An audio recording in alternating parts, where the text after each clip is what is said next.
Boa noite, pessoal, tudo bem? Como é que andam as coisas aí? Espero que todos estejam bem, né? Estamos dando continuidade aos nossos estudos semanais aqui pelo Amigos do Caminho, pedindo a Jesus aí que possa nos abençoar, nos envolver com muito amor, com muita luz, né? Seguindo em frente aí com esse trabalho de divulgação, né? De falar da doutrina espírita, do Evangelho, né? E de todas essas questões que a espiritualidade maior trazem para a gente. A gente hoje está, né, na quarta-feira, um dia que normalmente nós falamos de temas ligados, né, às questões da mediunidade. E hoje nós vamos entrar, né, falar um pouquinho sobre a mediunidade e a energia sexual.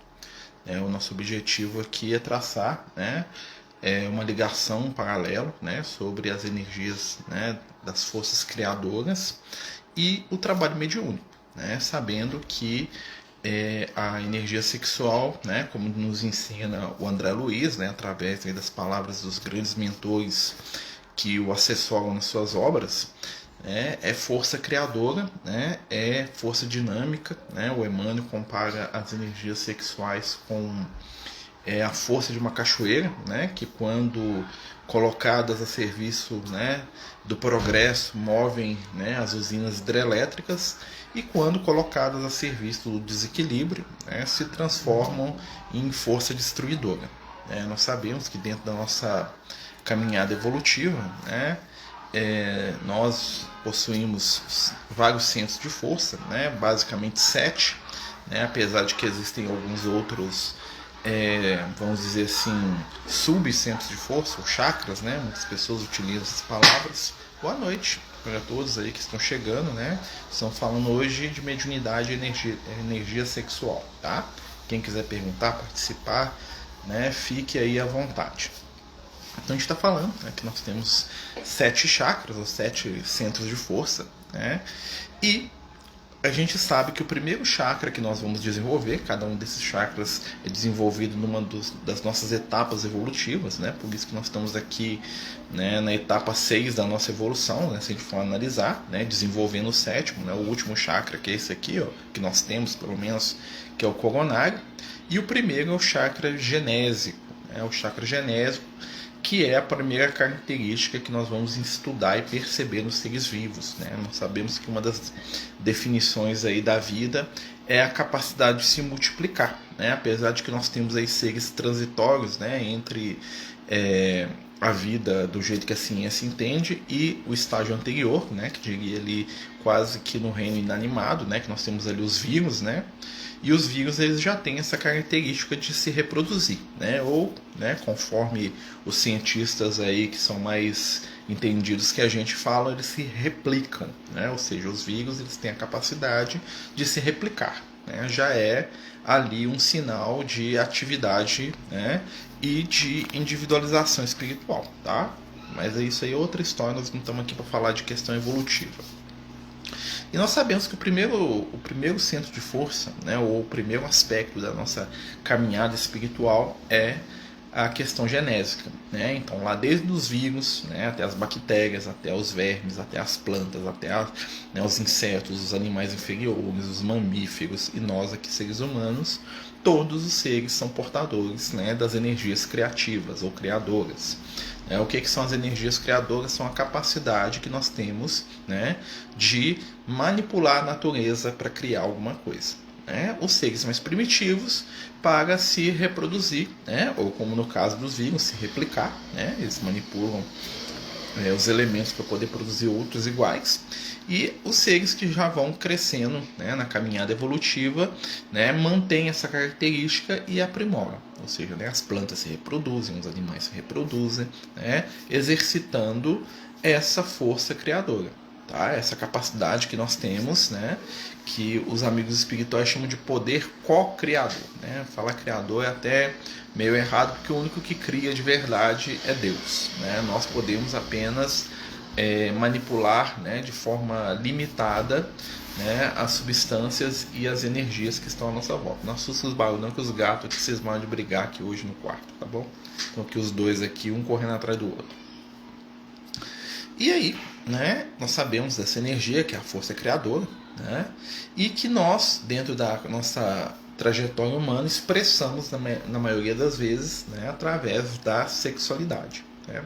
A sexualidade, como diria lá o Emmanuel, né, grande porta para a construção da forma, né, ou seja, né, ferramenta para que a vida se manifeste fisicamente, né, para que os espíritos tenham um corpo físico adequado para se manifestar, né?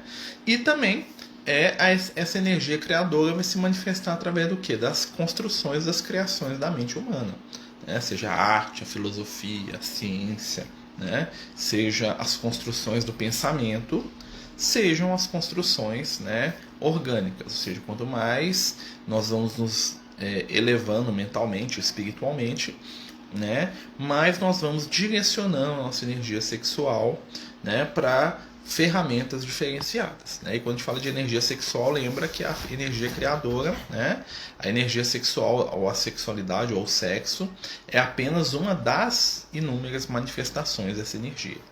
E por que a gente está falando disso em ligação com a mediunidade? Porque a energia sexual, né, ela é basicamente a energia que nós vamos utilizar, né, em muitos dos trabalhos e das situações que envolvem a mediunidade.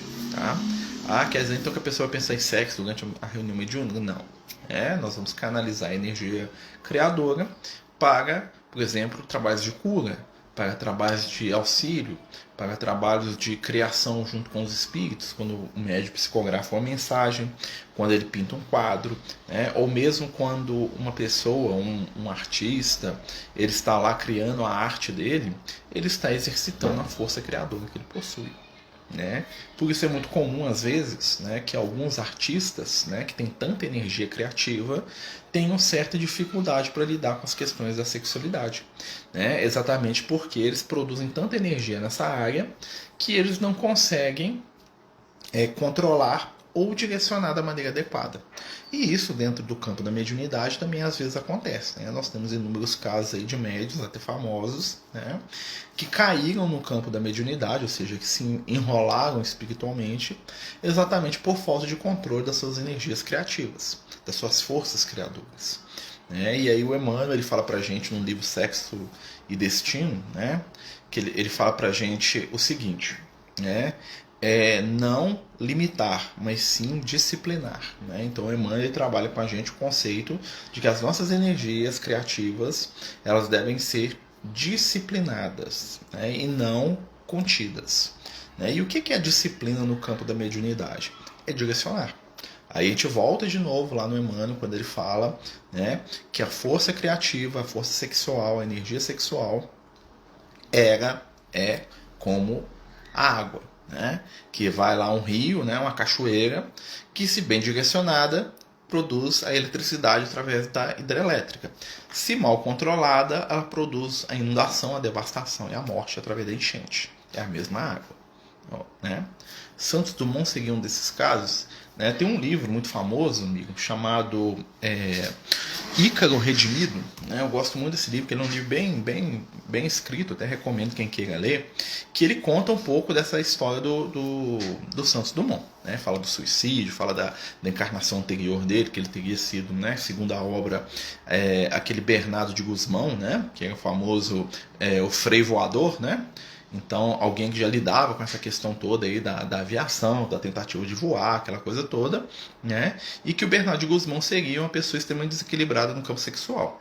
Né? A tal ponto que quando ele reencarna como Santos Dumont, ele traz, né, uma limitação no campo genésico, ou seja, ele tinha uma deformidade física, né, que o pessoal chamava de... os órgãos dele eram órgãos infantis, né? Ou seja, ele não tinha um desenvolvimento natural, né? E aquilo gerou para ele um constrangimento que o acompanhou a vida inteira, né? E que o impedia de ter relacionamentos afetivos e de também, né, era causa também de uma retração social que ele tinha muito grande, né? E que junto disso e outras coisas fizeram com que ele suicidasse, né?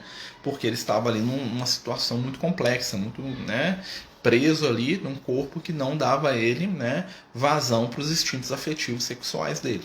Né? Então é uma prova bem difícil imaginar, né, que o companheiro passou. Né? Ainda mais para um companheiro que na última encarnação tinha sido, né, extremamente, vamos dizer assim, desequilibrado nessa área. né? Então ele teve ali ele foi forçado a se conter no campo sexual, né? Até para poder encontrar o seu próprio equilíbrio, né? Mas o que aconteceu, né? Ele transferiu muita dessa energia para a capacidade criativa dele, né? E se tornou ali um dos médicos da espiritualidade para poder trazer a ideia do avião para o plano físico, né? Lembrando que lá no livro eles falam que o criador do avião mesmo, aos olhos do mundo espiritual, é o Leonardo da Vinci, né? E que tanto o Santos Dumont quanto os irmãos Wright lá dos Estados Unidos, né, que hoje, né, para o mundo inteiro eles são os responsáveis pela criação do avião, né? Só os brasileiros lembram do Santos Dumont, né? Infelizmente ou felizmente, não sei, né? Mas para o planeta Terra inteiro, os irmãos Wright dos Estados Unidos são os primeiros a voar, né? Tem até uma contenda sobre isso, mas isso aí não é do nosso interesse. Mas que tanto os irmãos Wright quanto o Santos Dumont eram médiums inconscientes, é claro, né, das ideias de um espírito superior que trabalhava pelo avanço da humanidade, que era o Leonardo da Vinci. O Leonardo da Vinci, né, quem acompanhou a vida desse espírito iluminadíssimo, né, um dos seres mais iluminados que pisou no plano físico, né, no campo da ciência, né, ele era o autor espiritual da ideia. Ou seja, eles absorveram aquela situação toda, né, e deram, através das suas capacidades criativas, a forma que cada um desses, né, dessa equipe aí conseguiu.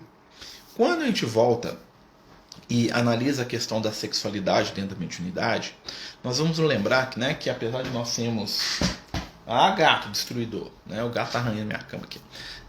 Apesar da gente entender que a força sexual é força criativa, né, e que a energia sexual ela vai, né, nos propiciar poder, né, e capacidade de construir, de realizar, né, nós também sabemos que nós, enquanto espíritos eternos, né, temos um grande desequilíbrio nas áreas, né, das relações afetivas sexuais, né, a tal ponto que muita gente, né, se torna escravo dos seus impulsos sexuais, né, e assim sendo se torna um escravo de entidades desequilibradas que fazem uso dessas energias, né. Existem espíritos nas regiões inferiores que basicamente se alimentam dessas energias de desequilíbrio, né, dessas energias sexuais, avidamente, como vampiros, né, e ao mesmo tempo que eles alimentam dessa energia, eles incentivam os companheiros, né, que são ali alvo das suas ações, né, as práticas mais desequilibradas e mais, né, deprimentes que a gente possa aí imaginar,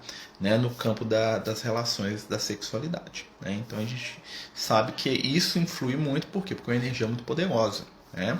Haja visto que a energia sexual é a energia que promove as curas, os milagres, né? Milagres ali dentro de um parênteses, né?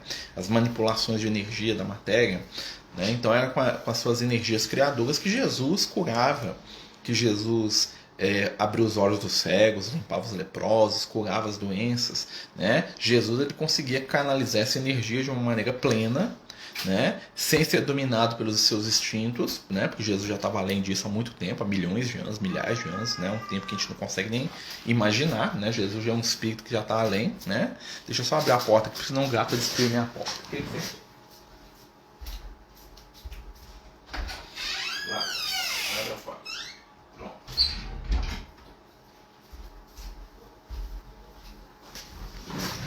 Gente, desculpa, é porque se um gato entra, o outro sai. Um gosta de ficar só lá fora, outro aqui dentro. Então, nós estamos voltando aqui. Pessoal, nós estamos falando sobre energia sexual e mediunidade, tá bom? Quem quiser perguntar, falar alguma coisa, né, fique muito à vontade, tá?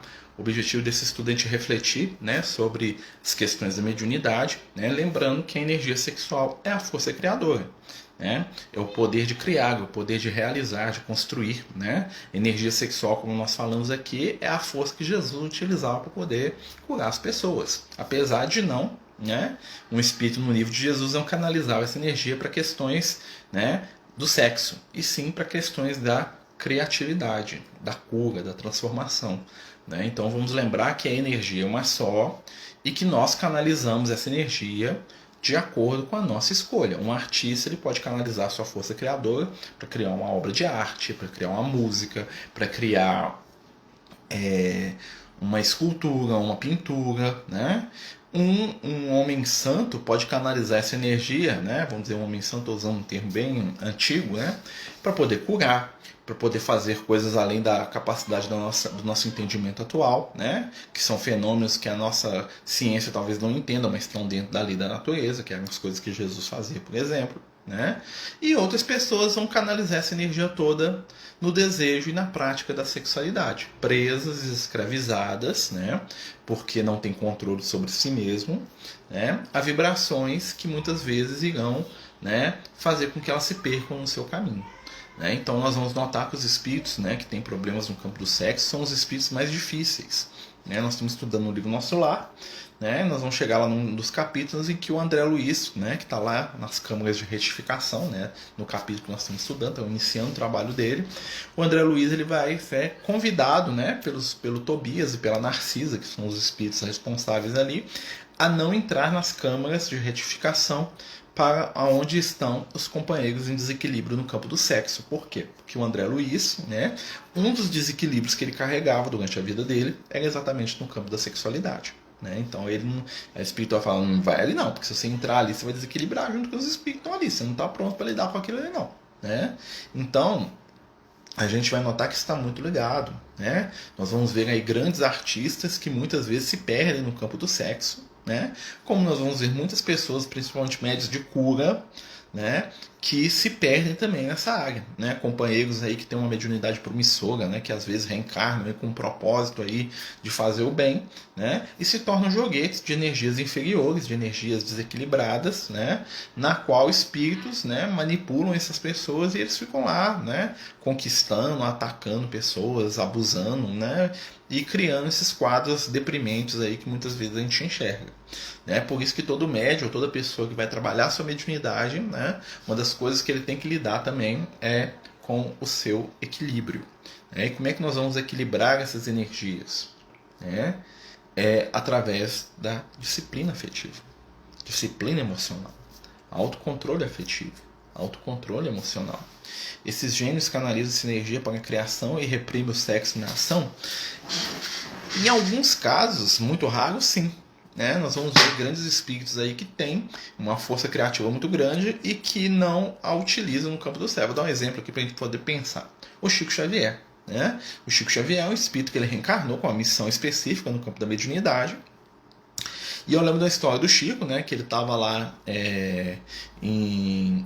acho que foi lá em Uberaba. Ele estava lá em Uberaba atendendo aquelas pessoas.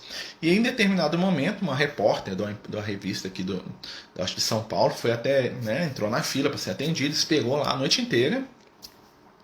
E na hora que estava tipo 3, 4 horas da manhã, chegou a vez dela de ser atendida. E a repórter já estava danada, porque ela não acreditava em nada daquilo, muito jovem, muito bonita, muito inteligente, né? Tava achando que estava perdendo tempo naquela fila de gente lá, né? Porque ela tinha que fazer uma matéria sobre o Chico.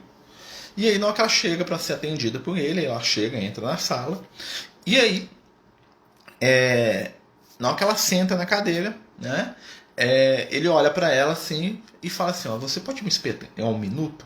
Né? Porque eu queria fazer uma prece. Né? E aí, né, a repórter lá, né, olha para ele assim e pensa, né? Quem que essa bicha velha acha que eu sou para ficar aqui? Eu já fiquei esperando o dia inteiro o que esse cara pensa que ele é. Quem que essa bicha velha pensa? Ela pensando no Chico, né? E aí o Chico, né, ele olha para ela assim, né, com aquela, depois que ele faz a prece, né, fala assim: ó, minha irmã, né, primeira coisa que eu quero te dizer, eu nunca fiz sexo na minha vida, nem com homem, nem com mulher. Entretanto, quando você sentou aqui na minha frente, né, os seus olhos e a sua beleza me lembraram da minha mãezinha. Por isso eu fiquei extremamente emocionado e fui fazer uma prece, né, pedindo a Jesus, né, que esse desequilíbrio emocional meu, né, por me lembrar da minha mãe nesse momento, não atrapalhasse a nossa conversa. Imagina a cara da moça, né? Então, assim, o Chico, ele era um companheiro que ele trabalhou essa energia. Por exemplo, Jesus ele não tinha necessidade de contato sexual com ninguém, né? Ele era um espírito e já estava numa condição, né, que isso para ele é a mesma coisa de a gente voltar a pensar igual um vírus, né? Falar assim, nossa, eu tenho que replicar igual um vírus, né? A gente parece, nossa, eu tenho que entrar numa célula aqui e tenho que pegar pedaços do RNA dela para fazer outro igual a mim, né? Jesus pensar em sexo é a gente pensar em ser um vírus. É o mesmo nível de diferença evolutiva, tá bom? Nesse sentido, né? Então, assim, Jesus ele pegou toda essa energia e ele canalizava para as curas, para as questões que ele trabalhava. Grandes espíritos equilibrados conseguem fazer isso. O que acontece muitas vezes também é que pessoas que têm uma energia, uma capacidade criativa muito grande, né, muitas vezes também desequilibram no campo do sexo. Né? É muito comum, igual a gente estava falando aqui, né, atores, artistas, né, muito famosos aí que tiveram uma vida no campo sexual totalmente, né, desequilibrada, desregrada. Você fala assim, como é que um cara, um gênio desse, né, me aprontava tanto nessa área? Né? Eram pessoas amarguradas, entristecidas, né, com relacionamentos desequilibrados, né, sofridos. Né? Parecia que o sofrimento deles no campo afetivo era inversamente proporcional à qualidade da arte que eles produziam. Né? Espíritos que muitas vezes eram espíritos torturados ali, sofrendo, né? Dores íntimas muito profundas. Né? Que a gente que lê, que estuda a história deles percebe, né? Pessoas que deixavam um legado tão bonito, né? E tinham dentro de si às vezes uma dificuldade tão grande de lidar não só com a própria sexualidade, até com a opção sexual, né? E viviam num conflito, né? Num inferno interno muito grande, né? Porque não sabiam, né, lidar com essas energias, né? O que eles conseguiam eles canalizavam, né? E o que eles não conseguiam, né, acontecia. O médium pode ter vida sexual, claro, eu sou médium, sou casado, né, então, né, então não tem nenhum problema, né. O que acontece é que você tem que ter uma vida, você tem que buscar equilíbrio, né. Então não adianta, por exemplo, um médium, ele, né, como todos nós, né, como todas as pessoas que são pessoas comuns, nós devemos ter determinados cuidados afetivos, né, que são o quê? Respeito ao relacionamento, ao companheiro que divide com você a sua vida, né? Evitar comportamentos, né, de promiscuidade, de desequilíbrio, né? E quando a gente fala a questão sexual, a opção sexual não interfere. Né? Se eu fosse casado, eu sou casado com uma mulher, mas se eu fosse casado com um homem, vamos dizer assim, né? E eu fosse uma pessoa equilibrada nas bases do verdadeiro sentimento do amor, sem problema algum.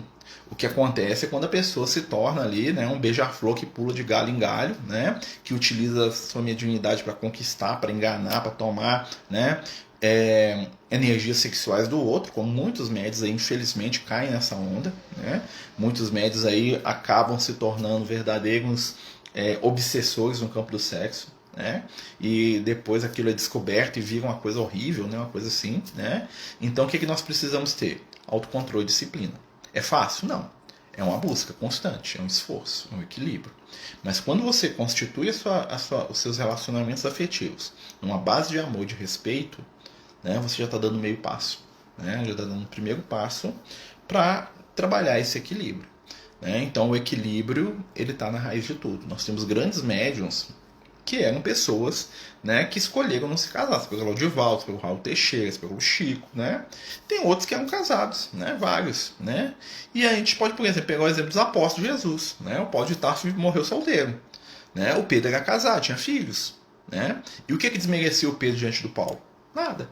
Muito pelo contrário, né? O Pedro é um espírito muito mais equilibrado que o Paulo, em alguns aspectos. Né? Apesar do Paulo ter uma força de criadora muito grande, né? O Paulo ele trabalhava, ele criava, ele escrevia, ele falava, né? Ele tinha uma vibração que arrastava as pessoas, né? Exatamente porque ele canalizava essa energia. Né? Mas o Paulo de Tarso, por exemplo, ele fala nas cartas dele do espinho da carne. Né? E o que é o espinho da carne do Paulo? São os desejos sexuais. Né? Lá no livro Paulo Estevam ele fala disso. Né? Apesar de que ele controlava, ele sentia, tá? Mas ele se disciplinava. O Pedro, né, que já tinha uma vida sexual vamos dizer assim, normal dentro do padrão, né, da época, vamos dizer assim, tá? Tô falando isso dentro do padrão da época deles, né? O Pedro, que é um homem casado, tinha uma esposa, né? Tanto é que ele tem sogra, né? Então se ele tivesse esposa, não tinha sogra, né? Tinha filhos, né? O Pedro, ele tinha uma outra conduta, eu era um cara, em algum aspecto, até mais equilibrado que o Paulo, né? Mas o Paulo tinha uma energia, um fogo devorador, que ele mesmo falava, que fazia com que ele, né, tivesse sempre, ó, né? São exemplos, né? Um era casado, o outro não. Né? O próprio Cristo, né? A gente vai ver que ele direciona a vida dele exatamente por essa questão. Tem um texto do Emmanuel que eu gosto muito, que o Emmanuel fala o seguinte, que a humanidade perdeu porque Jesus não casou e não teve filhos. Porque ele ia deixar para a humanidade uma lição do que é ser pai e marido. Né? A gente perdeu essa lição de Jesus. Imagina, Jesus pai. O que ele ensina pra gente? Nossa Senhora, né? Mas, né, que isso não seria viável exatamente por quê? Primeiro, né, porque seria uma descendência que seria algo que não seria algo adequado. Por quê? Porque uma descendência, né, geraria ali uma casta de seres especiais que as pessoas iam idolatrar por serem descendentes fisicamente de Jesus. Né? Um dos motivos até porque Jesus não teve muito parente próximo. Né? Então, assim, senão ia criar mesmo. A gente tem essa tendência. O Maomé teve esse problema. Né? O islamismo ele se dividiu em duas vertentes. Não sei se vocês sabem, né? Que é os xiitas e os sunitas, por causa dos descendentes do Maomé. Né? O genro do Maomé criou uma ordem e os filhos, né, ou a filha dele, o genro e o sobrinho. Foi um genro e um sobrinho. Um sobrinho criou uma vertente e o genro criou outra. Né? Para seguir Jesus, Pedro deixou a sua família? Não, de maneira alguma. Pedro não deixou nem a sua família nem as suas obrigações. Tanto é que no livro Paulo Estevão, quando Pedro está indo para Roma, né, eles se organizam lá em Roma para poder receber o Pedro e a família que estava vindo. Ou seja, estava vindo com a esposa, com todo mundo. Né? Então a família. Porque seria um desequilíbrio muito grande. Né? O Pedro abandonar os compromissos familiares dele, né, com os filhos, com a esposa, com a sogra, com quem quer que seja, né, por causa de Jesus. Né? Então o Paulo ele tinha uma mobilidade muito maior porque ele era solteiro, né? Mas o Pedro, né, ele levava a família dele junto. Ele tinha um compromisso como pai, como marido, como avô, né? Ele devia ter neto já na época, né? Então você imagina, né? Então assim, cada um dos discípulos tinha a sua história, né? A gente imagina aquela cena lá de Jesus chamando os discípulos, largando tudo e indo atrás dele, né? Como se, né? Tipo assim, agora não moro mais em lugar nenhum, abandonei tudo, né? Na ingratidão, né? Imagina. O filho vendo o pai indo embora, tipo assim, nunca mais, né? Tchau pra você, se vira. Né? O pessoal tem essa visão, que é uma visão equivocada. Né? Jesus nunca trabalhou em cima do desequilíbrio. Né? Mas são algumas coisas pra gente pensar. Né? Nós estamos falando aqui hoje, pessoal, das energias sexuais, né? Da sexualidade, diante da mediunidade. Né? Então, enquanto médium, nós somos também intermediários das energias, das vontades dos espíritos encarnados. Né? E tem muitos espíritos do mundo espiritual que são espíritos desequilibrados no campo da sexualidade e que buscam médiums, ou seja, instrumentos e ferramentas para que no plano físico eles darem vazão, né, ou realizarem os seus desejos. Ou seja, são espíritos encarnados no mundo espiritual e eu gosto muito de sexo. E eu gosto do sexo daquele jeito mais desequilibrado possível. O que eu vou fazer? Tem uma pessoa ali que gosta também, eu vou grudar naquela pessoa. À medida que ela que ela tem as relações sexuais, eu faço junto, eu participo, eu incentivo, eu envolvo. Né? Imagina se aquela pessoa tiver uma mediunidade. Esse envolvimento, essa sensação, né, essa questão toda vai ficar muito mais forte. Né? Porque o médium ele vai perceber muito mais. E o espírito, através de um médium, que é um médium mais ostensivo, também vai ter mais contato. É só a gente pensar, por exemplo, numa comunicação mediúnica. Um espírito que encontra com uma pessoa que não tem mediunidade, vamos dizer assim, quase nenhuma, ele vai tentar intuir ela, aquela coisinha. Mas um espírito que consegue ali falar através da boca do médium, ele vai conseguir influenciar muito mais. Também funciona assim nessa questão. Né? E como é que a gente vai trabalhar isso aí dentro das questões da nossa vida material? Primeiro, nós temos que ter misericórdia com nós mesmos. Entender as nossas limitações é o primeiro passo para equilibrarmos a nossa jornada. Né? Não nos compete o julgamento, e sim o quê? O esforço constante, né, no bem. Os maiores líderes espirituais foram desapegados do sexo. Sim, muitas vezes. Né? Vários deles, por quê? Né? Porque eles já conseguiam canalizar essa energia. Claro que a gente teve muito líder aí, né, que vivia a mentira, né? Muitos líderes aí que o cara finge que ele é equilibrado, né, mas por trás ele tá dando em cima de todo mundo, tá lá no desequilíbrio, né? Isso em todo lugar, né? Infelizmente. Né? E eu acredito até que isso tem que ser uma coisa que a pessoa trabalha com ela mesma. A pessoa saber o que ela dá conta. Né? O Francisco de Assis, ele tinha um dos discípulos dele, né, que ele chamava de João da Cruz.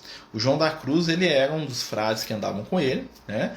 E o que acontece? O Francisco de Assis sempre percebia que o João da Cruz, ele tinha uma dificuldade com o sexo feminino. Ele não podia olhar uma moça bonita que ele ficava doido, né? E aí um dia, né, naquelas idas e vindas do Francisco, ele chama o João e fala assim: ó, João, vem cá.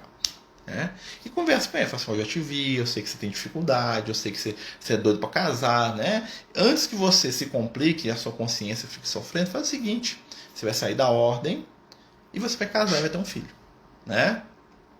Você vai casar, você vai ter a sua família, né? E seja feliz. E vai trabalhar para o Cristo lá dentro da sua casa, né? E até foi um dos motivos do Francisco de Assis criar a terceira ordem deles, que é para o pessoal que não é religioso, né? Foi um dos motivos.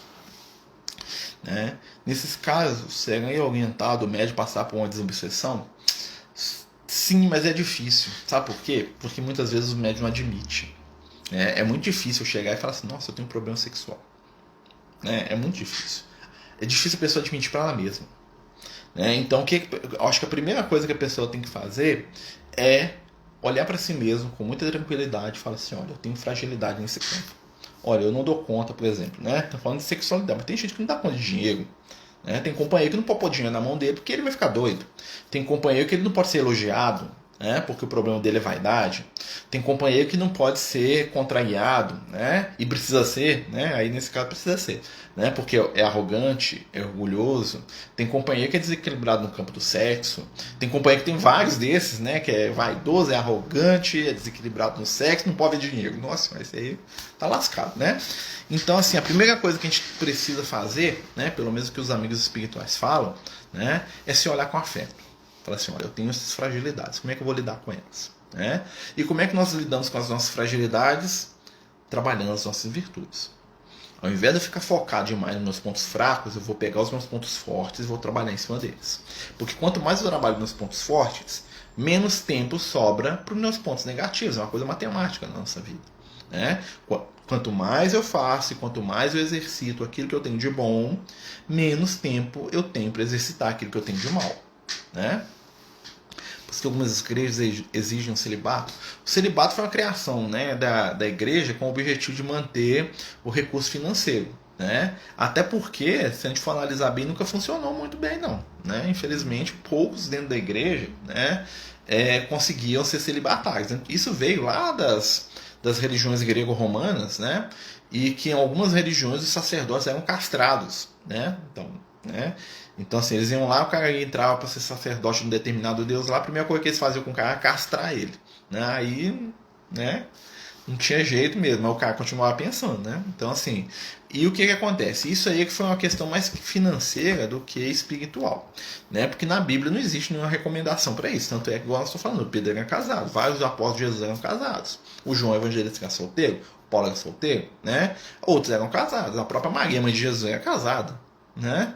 O próprio Pedro era casado, né? O próprio Bartolomeu era casado, né? Então tinha muitos discípulos de Jesus que eram casados, né? E isso não depunha contra eles, né? O que acontece é que esse celibato, né, é uma coisa artificial que não vem de uma preparação ou de uma evolução do espírito, né? Quer dizer que todo um espírito superior é celibatário? Não, nem sempre. Os espíritos superiores lidam com isso com tranquilidade. Você pega, por exemplo, Francisco de Assis. O Francisco de Assis e a Clara, né? São dois espíritos que são, acho que, ícones aí do relacionamento afetivo superior. Né? Eles eram espíritos que eram almas que estavam ali, né, totalmente envolvidas com o campo afetivo que nós nem entendemos direito. Né? E eles ficaram reencarnados um do lado do outro e nunca tiveram nenhum contato físico, nem de encostar o dedo no outro. Né? E se amavam. Tá? Mas eles não sofriam com aquela dor do desejo sexual, o Francisco de Assis, meu Deus, que eu tô doido para pegar a Clara. Não tinha isso. Né? Por quê? Porque eram espíritos equilibrados. Tão equilibrados que eles sabiam que a missão que eles estavam ali reencarnados por um motivo. Que era o quê? Reviver o Evangelho. Mas nada impede, depois eles reencarnassem, ou reencarnem agora, no século XX, reencarnar os dois casados e ter meia dúzia de filho. Não impede nada. Entendeu? Aí que tá a questão. Né? É o que? Não a proibição, e sim a disciplina. A disciplina afetiva é a base de todas as construções do equilíbrio espiritual. Né? Ou seja, nada na nossa caminhada evolutiva é errado. Apenas aquilo que fere a nossa consciência. Nos campos dos relacionamentos afetivos, né, quando nós nos reunimos na base do amor, do entendimento, do carinho, da afetividade real, né, nós vamos ter comportamentos de respeito, de amizade, de carinho, de afeto. Vai ser uma consequência natural. Né? E como? Né? Eu já estou, né, vamos pensar assim, quando eu falo eu, estou falando, né, o protótipo, a ideia. Né? E quando a gente já está imbuído desse propósito, né, nós começamos a olhar o nosso companheiro ou a nossa companheira como um espírito eterno como nós, que sente, que deseja, que ama, né? E a nossa relação começa a se elevar das questões da sexualidade, né? A relação sexual se torna uma etapa, né? E uma parte da nossa vida. Entretanto, no momento que ela falta, ou que ela não vai acontecer, por exemplo, quando eu ficar idoso, né? Quando eu começar a ficar mais velho, a relação ela evolui para um outro padrão, para um outro nível, né? Sem que haja nenhum tipo de perda. Tem até uma história famosa do Gandhi, né? Nessa área, né? O Gandhi, que é um espírito iluminado, né? E ele conta que ele era muito desequilibrado no campo do sexo, né? E que um dia ele viu que ele tinha que modificar aquilo, que ele falou assim, isso está registrado. Ele falou assim que ele percebeu o problema dele no campo do sexo quando no dia do velório do pai dele, né? Ele, na hora do velório, o pessoal lá chorando a morte do pai dele, ele arrastou a esposa dele para um campo para eles fazerem sexo, né?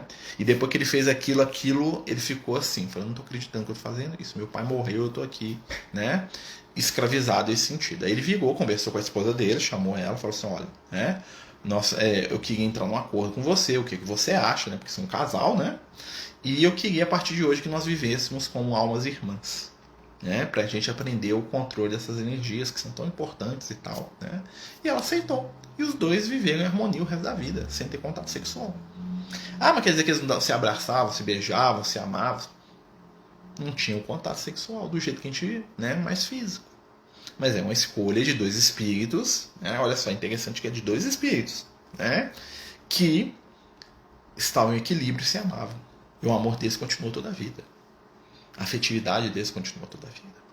E quando a gente está à luz da doutrina espírita, nós vamos perceber que os nossos relacionamentos afetivos, eles são maiores do que os nossos relacionamentos sexuais. Porque com a consciência que nós temos de que o espírito é eterno, nós sabemos que os nossos papéis afetivos se modificam, né? Então hoje eu amo, né, a minha companheira, eu amo a minha mãe, né? Mas talvez na vida passada, né, a Edneia aqui era minha irmã, ou minha filha, ou minha mãe. E a minha mãe, né, talvez tenha sido minha esposa, ou minha filha, ou minha irmã. Vocês estão entendendo?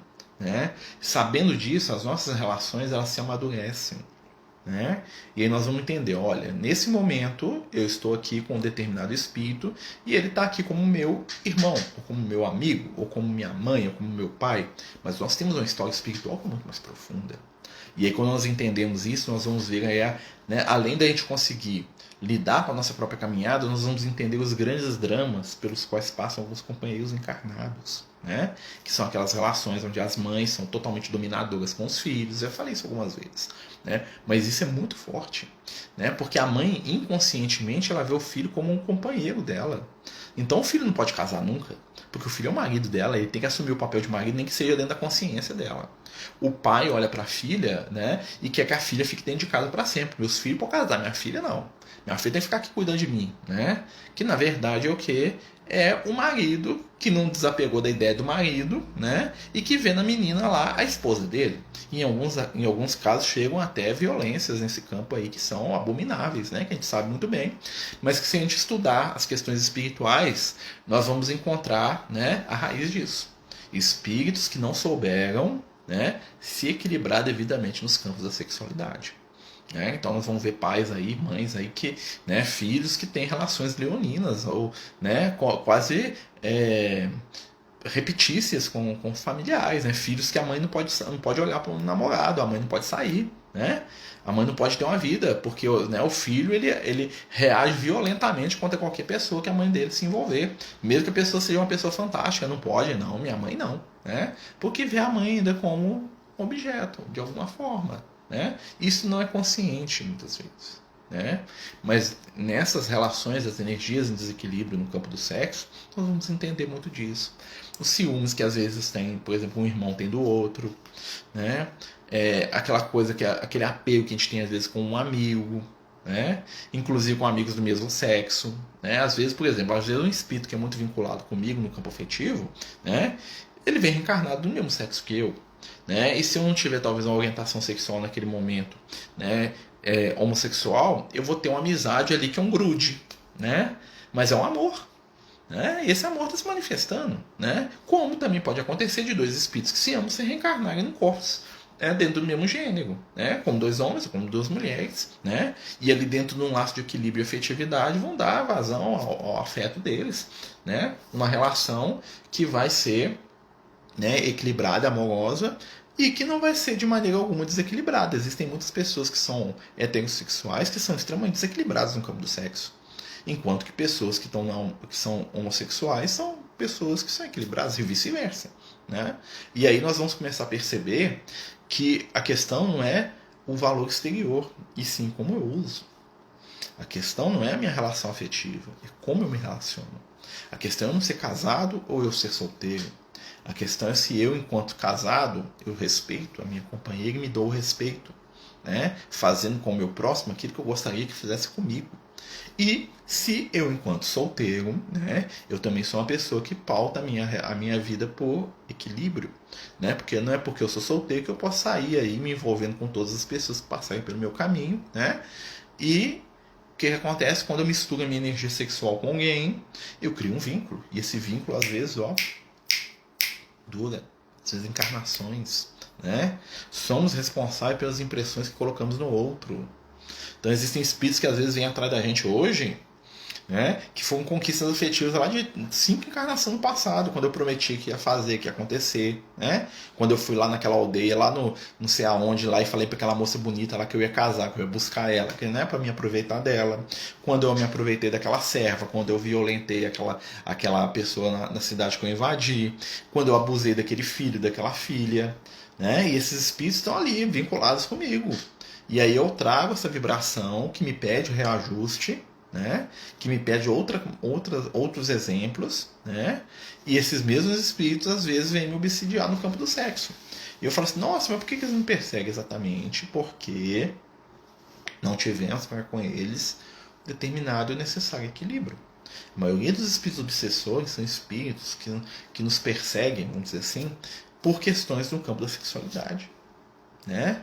Afetos que nós não soubemos trabalhar, que nós não soubemos lidar, né? E que muitas vezes estão ali de olho na gente, né? A gente tem vários aí, eu posso ter certeza, né?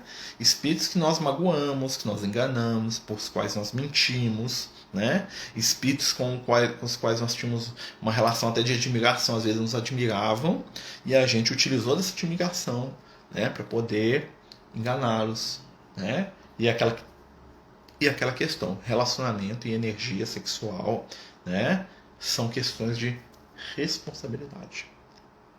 Tudo aquilo que eu tenho liberdade, eu sou chamado a ser responsável. Né? A espiritualidade nos ensina que conhecimento está diretamente ligado com liberdade e liberdade está diretamente ligado com responsabilidade. Eu brinco que é a pirâmide evolutiva. Conhecimento, responsabilidade, liberdade. É um triângulo, uma pirâmide. Né? Então, quer conhecimento? Se você quer conhecimento, você vai ter responsabilidade por esse conhecimento. Quer ser livre? Busca conhecimento. Né? Então, são coisas para a gente pensar. Lembra Jesus falando? Conhecereis a verdade, ela vos libertará. Conhecereis a verdade e ela vos libertará. Conhecimento, né? Responsabilidade, que é saber a verdade, e libertação. Enquanto eu sou escravo, eu não sei o que faço. Quando eu começo a entender o meu papel na vida, as minhas relações uns com os outros, que as pessoas que convivem comigo são seres eternos, tal como eu, que tudo aquilo que eu faço, que tudo aquilo que eu vivencio com o meu irmão, vai gerar um reflexo na minha caminhada evolutiva, um reflexo que vai me chamar a responsabilidade das minhas ações, nós vamos perceber que nós vamos começar a ter uma vida espiritual de qualidade. E a nossa vida material vai elevar-se num padrão superior. Né? São coisas para a gente poder pensar, para a gente poder refletir. Né? Dentro aí das questões da mediunidade, do sentimento. Né? Porque tantas pessoas passam por dificuldade no campo da afetividade. Né? Que é um dos maiores problemas nossos. Exatamente porque nós não sabemos lidar de maneira equilibrada com o sentimento. Muitas vezes nós estamos sedentos de energias, de trocas de energia, né, no campo da sexualidade, e estamos vazios da verdadeira afetividade, que é aquela sede que nos coloca em posições espirituais superiores. Vou contar a história para vocês. Né? Terminar com a história do Evangelho. Né? Todo mundo conhece a história da Maria de Magdala, né? Eu gosto muito da história dela porque é interessantíssima, né? Essa história está em parte no livro Primícias do Reino, do Divaldo, né? Conta uma parte dessa história, né? E junta aí mais algumas informações espirituais, né? E o que conta? A Maria de Magdala, né? Era um espírito, entre vários daqueles que reencarnaram na época do Cristo, né? E o que acontece? Quando ela era criança, a mãe dela ficou viúva, e dentro da cultura hebraica, da cultura de Israel, uma mulher viúva ela tinha duas escolhas: ou ela ia para o templo ou se tornava prostituta, né? E ir viver do templo significava ir para o templo trabalhar igual escrava e ser serviciada pelos sacerdotes, coisa que Jesus faz alusão numa das suas pregações, quando ele fala: ai de vós fariseus, que a pretexto de longas orações devorais as casas das viúvas. O que Jesus estava falando? Né? Vocês vão lá orar, mas na verdade vocês estão indo se aproveitar das viúvas, né? Jesus não era bobo, não. E aí, né, a mãe dela escolheu ir para a prostituição, né? Quando ela fez 12 anos, a mãe dela a introduziu na prostituição também. E o que aconteceu? Ela era muito bonita, muito inteligente, né? Uma inteligência acima da média, né? Com o tempo ela se tornou dona daquela casa de prostituição, daquele bordel onde ela vivia, na cidade de Magdal, né? Por isso chamava-se Maria de Magdala, né? A Igreja Católica transforma depois Maria Madalena, né? Como se fosse um sobrenome, até pejorativo, né? Mas na verdade o nome dela era Maria ou Miriam de Magdal, né? Ou seja, a Miriam que nasceu na cidade de Magdal, né? E aí, quando ela cresce, aquela coisa toda, né, ela se torna uma pessoa muito influente, até ao tal ponto que ela tinha, além da casa lá de prostituição, ela tinha uma loja de perfumes muito famosa, né, e era uma coisa caríssima, né, na época, né, vendia perfumes para os nobres, aquela coisa toda. E em determinado momento, uma das meninas da casa dela, né, ouviu uma pregação de Jesus. Uma das meninas estava lá no momento lá de folga e escutou Jesus pregando, né? Ficou maravilhada com as palavras do Cristo. Quem não ia ficar, eu também ia ficar, né? Ficou maravilhada, a menina ficou maravilhada, e ela volta para casa, né? Onde que ela vivia lá com as outras, e fala para Maria. Maria, eu vi o Messias, ele é assim, ele é assado, ele é maravilhoso, ele é o homem mais bom do mundo, e ele é lindo, e ele é inteligente, ele é um amor em pessoa, e ele é diferente de todos os homens. E é a Maria de Magdala, né, já está limbada lá, apesar de ter apenas 20 anos de idade, né, mas já, dentro da cultura ela já era, né, pouco mais de 20 anos. Ela fala pra menina, fala: você é louca, né? Ele é igual a todos os homens, isso aí é a mesma coisa, ele fala bonito ali, mas depois, né, você piscar pra ele, você vai ver o que ele é de verdade, né? E ela fala pra mim, e a menina tanto fala que não, que ele é diferente, ela fala: vou te provar, né? E aí diz que a Maria de Magdala se arruma toda, né, com aquela roupa bonita, né, que ela é muito bonita, né? Então a beleza dela, até simples, era mais bonita, né? É uma das mulheres mais lindas da época. E ela vai até Jesus, né? E ela chega lá toda bonitona, né? E Jesus está lá ensinando, aí ela chega lá no meio lá dos ensinamentos, né? Disposta a mostrar para a menina que Jesus, né, na hora que batesse o olho nela, ele ia cair de quatro por ela, né? Olha essa ideia da moça, né? E ela chega lá toda, né, exalando sexualidade, né? Porque ela é desequilibrada nessa área, estava cheia de espírito inferior influenciando ela ali também, né? E ela se aproxima de Jesus, né? E na hora que ela olha para Jesus, Jesus olha para ela e fala assim: ó, bem-vinda Maria. Chama ela pelo nome e fala assim: o amor que você quer de mim eu não tenho para te dar, mas vem até a mim que eu vou te ensinar a amar de verdade. E quando ele fala isso para ela olha para ele, ela arreia, né? No sentido assim, ela vê aquilo, ele é a manifestação do homem perfeito, né? E ela fica vidrada, apaixonada, né, enlouquecida pela figura de Jesus, tipo assim, quem que é esse cara? Fica, né? E ela não sabe o que ela faz, porque, né, toda vez que ela chega perto dele, ele desconcerta ela. E ela começa a seguir Jesus, né? Ela começa a ir atrás dele, né? Em alguns momentos ele conversa com ela, tem até uma conversa muito bonita dos dois no livro que o Humberto de Campos, claro que é romanciano, né, gente? O Humberto Campos ele não quer ser biógrafo, ele vai escrever de uma maneira romanceada, né? No livro Boa Nova, né? Da conversa de Maria e de Jesus, né? E o que vai acontecer, né? Em determinado momento, né? Ela começa a observar Jesus, né? E vai observando os ensinamentos de Jesus, ela começa a se modificar enquanto ser humano, né?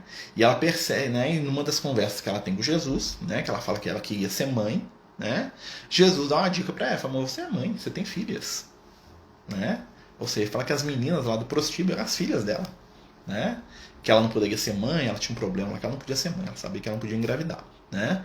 E aí ela chora e Jesus fala: você tem mãe, você pode ser mãe de outras pessoas. E aí ela volta, né? E isso passamos-se um tempo, né, gente? Eles ficam lá quase 2 ou 3 anos. Ela vai e volta. Quer dizer, ela não largou tudo e foi. Não, ela ia lá, escutava Jesus e voltava para a vida dela, né? Coisa bem mais natural do que o famoso largou tudo e seguiu Jesus. Vou morar, vou viver aqui no mato aqui. Não era assim, né? Ela volta. E o que é que ela começa a fazer? Ela começa a desfazer das posses dela e tirar as meninas da prostituição. Vai tirando uma a uma, vai arrumando um casamento para uma, dá um dinheiro para outra, manda a outra para morar com o pai e vai resolvendo a vida das meninas, porque ela é rica, né? Então ela vai desfazendo da fortuna dela. À medida que ela vai desfazendo da fortuna dela, os espíritos inferiores que acompanhavam iam embora também. Por isso que fala que Jesus tirou 7 espíritos trevosos dela. Tá? Não é que Jesus foi lá, pegou com a mão e tirou, ele ensinou ela a se libertar das influências. Ela foi modificando, ela foi ajudando aquelas meninas. No dia que chegar a última, quem que é a última? É a menina que levou ela primeiro para conhecer Jesus. Ela tinha desfeito de tudo, ela tinha só a loja de perfume. O que, é que ela fez? Ela pegou a loja e deu para a menina. Falou assim: aqui é seu, tô te dando. Né? Agora eu vou seguir Jesus. Isso, tipo assim, 15 dias antes de Jesus morrer, tá? Só pra vocês terem ideia. Né? Agora eu vou seguir Jesus. Vou ver por conta de seguir ele. Se ele me aceitar lá, né? E imagina o preconceito que ela sofria perto de Jesus. Né? Não de Jesus, mas dos discípulos, de todo mundo, né? Porque mulher já era um alvo de preconceito. A prostituta, então, né? Os judeus tinham pavor, apesar de irem lá, né, na escondida. E aí o que acontece? Né? Ela vira pra menina e fala: olha, eu vou te dar aqui a loja, ela é sua, né? E eu só quero uma coisa. Ela vai lá e pega um vidro de perfume, o perfume mais caro que tinha lá. E ela fala assim: esse aqui eu vou dar de presente para Jesus. A única coisa que ela pegou para ela, vou te dar presente. E é quando Jesus estava lá na cidade próxima, né? Ele estava lá em Cafarnaum, e Jesus estava na casa de um fariseu, que era amigo dele, chamado Simão, né? Que era também apelidado de o leproso, porque esse Simão tinha tido lepra e Jesus tinha curado ele. E era um homem muito rico lá da região, lá, ele tinha voltado à vida familiar, aquela coisa toda, recuperou a vida dele, né? E aí Jesus estava na casa do Simão, jantando, almoçando, uma coisa assim, e a Maria de Magdala vai lá na casa do Simão, né? Quando ela chega lá, todo mundo vê quem ela é e os caras vão segurar ela. Só que o que acontece, como eles tinham medo dela, porque ela sabia da vida podre de todo mundo, eles deixam ela entrar, né? Aquela coisa toda, aquele silêncio, né? E aí Maria entra, né? Maria de Magdala com perfume na mão, né? E vai lá ao centro da onde estava todo mundo, onde Jesus estava conversando com o Simão. Estavam os dois sentados, um do lado do outro, né? Como era muito comum naquela época, em torno de uma grande, né? De uma grande mesa, mas eles sentavam no chão, aquela coisa toda, né? De lado, aquela coisa toda, né? Os discípulos, cheio de gente, os servos, os amigos do Simão, lá e Jesus conversando. E aí, na hora que ela chega, o que acontece? Na hora que ela está se aproximando de Jesus, ela tropeça e cai. Tropeça, cai e quebra o vidro de perfume meio metro na frente de Jesus, né? E aí, né, Jesus olha para aquilo, né? E ela pega aquele resto do perfume, que é esse caco de vidro lá, de cerâmica lá do pote, lá, aquela coisa toda, e começa chorando passar o resto dos cacos, né? Do que sobrou do perfume, imagina a cena, né? E começa a passar no pé de Jesus e chorar, né? E Jesus fica comovidíssimo com aquilo. Jesus olha para aquilo, né? E o Simão, né, como está escrito no Evangelho, ele pensa, né? Fala assim: se ele fosse profeta de verdade, eu sabia que essa mulher é uma pecadora, né? Que está tocando nele, né? E aí Jesus olha para Simão e fala: Simão, vou te fazer uma pergunta. Um senhor tinha dois servos, né? Um deles, você, né? Ele não fala, mas um deles é o Simão. Ele está usando o Simão e a Maria, tá? Os dois. Um deles te devia 100 dinheiros. O outro te devia 100 mil dinheiros. Como os dois não tivessem como pagar, o Senhor perdoou os dois. Quem vai amar mais o Senhor? Aí o Simão, a ficha caiu, né? Que ele era bobo, né? Ele era um cara inteligentíssimo, né? Falei assim: nossa, mestre, né? Tipo assim, entendi o recado, né? Tipo assim, eu também sou um cara que precisa de perdão, de compreensão, né? Falei assim: eu creio que é aquele que perdeu mais, né? O que foi mais perdoado, que devia mais. Aí Jesus fala: muito bem. Desde a hora que eu entrei na sua casa, você não lavou meus pés, né? Deve ter sido um servo. Essa aqui chegou e está lavando meus pés com suas lágrimas. Desde a hora que eu cheguei, você não me deu um beijo. Essa aqui está beijando meus pés. Não cessa de oscular, né? E aí ele vai e levanta a Maria de Magdala e ela fala assim: esse aqui é o meu presente. Aí Jesus olha para ela e fala assim: mas eu sei, eu já senti o perfume. Qual que é o perfume? O perfume é o bem que ela fez para todas aquelas moças que estavam lá com ela. Entendeu? Jesus ensinou ela a canalizar as energias desequilibradas do afeto dela no amor de verdade. Lembra que ele falou? O amor que você quer eu não tenho para te dar, mas eu vou te ensinar a amar de verdade. E como é que ele ensinou ela a amar? A renunciar. Né? E ele vira para ela e fala assim: os teus muitos pecados estão perdoados. Por quê? Foi ele que perdoou? Ela se perdoou porque ela mudou, a consciência dela despertou. Tá entendendo como é que é trabalhar a energia sexual? Né? E aí ela ficou como exemplo da maior transformação do Evangelho. Depois que Jesus morreu, né? 2 semanas depois desse encontro, Jesus morre. E o que acontece? Jesus aparece primeiro para quem? Para ela.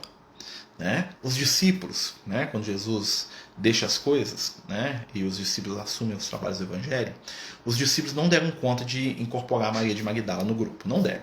Questão de preconceito, de dificuldade de lidar, né? Imagina, gente, 2000 anos atrás, vamos dar um refresco. Enquanto Jesus estava lá, eles aceitavam ela porque Jesus estava lá, né? Eles não maltrataram nem nada, mas eles meio que colocaram ela meio que de escanteio ali, não tinha espaço para ela. Ela foi atrás de um e falou: ah, não, outro dia a gente conversa. E ela se viu sozinha, em Jerusalém. E conta, né, que ela lá sozinha, ela e a beleza, agora a beleza de verdade, porque é uma beleza espiritual, né? Sem Jesus, sem os amigos, sem os apóstolos, sem dinheiro, sem as meninas, sem ninguém.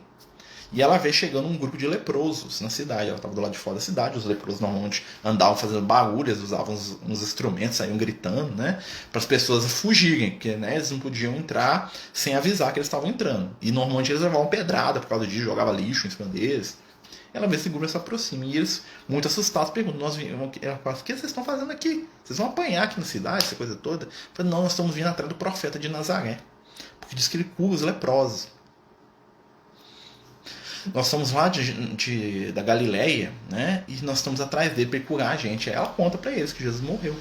Né? E aí é aquela tristeza. Imagina os leprosos lá que andaram às vezes uma semana lá esperando encontrar com Jesus para ser curado, e Jesus morreu. Jesus voltou como espiritual. Né?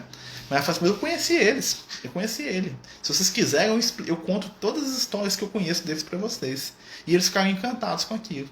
E na primeira noite que eles estiveram lá do lado de fora de Jerusalém, foi uma noite de extremo consolo, na qual Maria contou para aqueles companheiros, né, a história do amor de Jesus, né, com lindas palavras, com sentimento. E ela se tornou muito mais bela do que a beleza física que ela tinha, porque ela estava nimbada da aura do amor, desculpa, na aura do amor de Jesus. E aí ela vai conversando com eles e volta com eles para Cafarnaum. Durante o caminho, né, a pretexto de ir lá, de consolá-los, de falar de Jesus para eles. Né? E aí quando ela chega em Cafarnaum, né, ela fica morando com eles lá no Vale dos Leprosos da cidade. E à medida que ela vai convivendo com eles, o que naturalmente acontece é que ela pega a lepra também. Né? Ela fica leprosa, né? E ela recebe muita ajuda. Por exemplo, o Mateus, né, que é o discípulo de Jesus que morava em Cafarnaum, ficou morando lá a vida inteira, aliás, né? Que era cobrador de um imposto muito rico. O Mateus, ele sempre mandava comida, alimento, roupa, essas coisas tudo, e o Mateus providenciava, apesar de não ir muito lá, né? Porque culturalmente é uma coisa muito complicada. E ela passa o resto da vida dela com os leprosos, né? E aí quando ela morre, né? Morre de lepra, né? Já a beleza tinha ido embora, né? Imagina, né? Ela morre, né? E segundo lá no livro Boa Nova, Jesus espera do outro lado e fala assim: agora vem, você aprendeu a amar. Te falei que te ensinar, vem, né, que eu vou te ensinar outras coisas aqui, né? E essa é a história do espírito que aprendeu a lidar com a energia sexual, né? O espírito que caiu em todas as malhas da energia sexual, mas o Cristo, né, e por mérito dela, né, porque Jesus ele só apontou o caminho, mas ela foi lá. Ela que decidiu, vocês perceberam que Jesus estava presente, mas na hora que ela que ela decidiu vender o que ela tinha, Jesus não estava lá. Na hora que ela deu tudo que ela tinha para as meninas lá dela, Jesus não estava lá. Na hora que ela deu tudo, a loja para outra, Jesus não estava lá. Na hora que o negócio caiu, que ela se viu sozinha, Jesus estava lá e Jesus não, né? E depois Jesus foi embora, né? Jesus foi embora e deixou ela sozinha para que ela aprendesse. E ela aprendeu. Né? Jesus a acompanhou e a ajudou, mas ele não tomou nos ombros dele o papel de evoluir por ela. Né? É porque o que acontece? Falando que a série do Netflix está errada. É porque o pessoal hoje eles querem muito reescrever a história. Né? Então assim, o fato dela ter se prostituído não é um pejorativo. Muito pelo contrário. É um sinal que ela de transformação muito grande. E como nós não queremos nos transformar, né? Porque nós queremos desconstruir as pessoas. Hoje nós vivemos a época da desconstrução. Todo mundo é mal, todo mundo é ruim, todo mundo é feio, né? Jesus vive a época da reconstrução. Jesus trabalha a regeneração. É pegar, né, os nossos cacos, né, sem ilusões, e nos reconstruir enquanto novos seres, com vistas a um novo mundo, uma nova vida, né, observando o nosso amor, as nossas capacidades de amar. Porque o amor estava sempre dentro dela. Durante toda a vida ela esteve faminta do verdadeiro amor. E na hora que ela encontrou o verdadeiro amor, ela se modificou, como todos nós podemos fazer. Não é a minha conduta no campo do sexo até agora que vai me definir na minha caminhada evolutiva, e sim aquilo que eu desejo para mim. É a minha melhora, o meu esforço, a minha transformação. Dessa maneira eu vou me tornar aquilo que eu coloquei lá no anúncio do estudo. Médiuns do amor. Porque o médium do amor é aquele que aprendeu a amar. Né? E como última frase do nosso estudo fica a frase do Cristo: o amor que vocês querem, eu tenho para dar. Mas vem comigo que eu vou te ensinar a amar. Né? E Jesus nos convida todos os dias a aprendermos o verdadeiro amor, nas bases da renúncia, da disciplina, do controle, do respeito e do afeto. Amor que doa, que envolve, que sustenta. Amor que não aprisiona, mas liberta. Amor que eleva. E aí as nossas relações afetivas, inclusive as nossas relações no campo da sexualidade, do sexo, vão ser relações de equilíbrio, de prazer, de alegria, de satisfação, né? E de paz. Porque a verdadeira e a melhor consciência que nós podemos ter é a consciência tranquila com nós mesmos. Meus amigos, agradeço a todos aí que acompanharam o nosso estudo, né? A gente vai deixar o estudo salvo aqui no GTV, vai colocar lá no YouTube. Quem puder, né, entrar lá no nosso canal do YouTube do Amigos do Caminho, compartilhar, curtir lá, nos ajudar, né? Pra gente poder aumentar aí o alcance das mensagens. Queria agradecer a todos aí que estão nos ajudando com os alimentos da cesta do mês. Nós estamos aí com mais de 100 famílias sendo atendidas lá no Francisco de Assis, né? Quantas pessoas estão mandando doação e mandando alimento, e mandando ajuda, e gente que vem trazer comida aqui na nossa casa aqui pra gente levar lá pro Francisco. E agradecer a todos que estão ajudando, né? São muitas famílias, realmente, nós estamos com estourado ali de tanta gente que tem, né? Mas está dando para poder atender todo mundo com a ajuda de muitas pessoas. Não dá nem para falar tantos nomes que são, né? Desde gente que doa um pouquinho, mas com tanto amor, que ilumina, né? Quanto outros que ajudam, que vão lá e compram lá 3, 10 fardos de açúcar, né? Nós estamos precisando mesmo, tá bom? Gente, muito obrigado, muita paz, muita luz para todos vocês, que Jesus possa nos envolver, nos abençoar. Amanhã nós temos nosso estudo de Evangelho às 8 da noite, né? Quem puder participar conosco, nós vamos deixar os links lá nos grupos, né? Via o Meeting, né? A gente está fazendo um estudo de Evangelho. Amanhã nós vamos para o capítulo 3 do Evangelho de Mateus. Quem quiser ler, capítulo 3 do Evangelho de Mateus, né? Todos os dias antes do estudo nós estamos lendo uma mensagem que o Lucas está trazendo para a gente sobre o tema do Evangelho, né? Né? E a gente está trazendo aí todos os dias, tá bom? Fiquem com Deus, muita paz, beijo no coração de todos vocês, né? Como a gente falou, o vídeo vai ficar salvo aí se alguém achar interessante o último. Beijão no coração, até amanhã, se Deus quiser.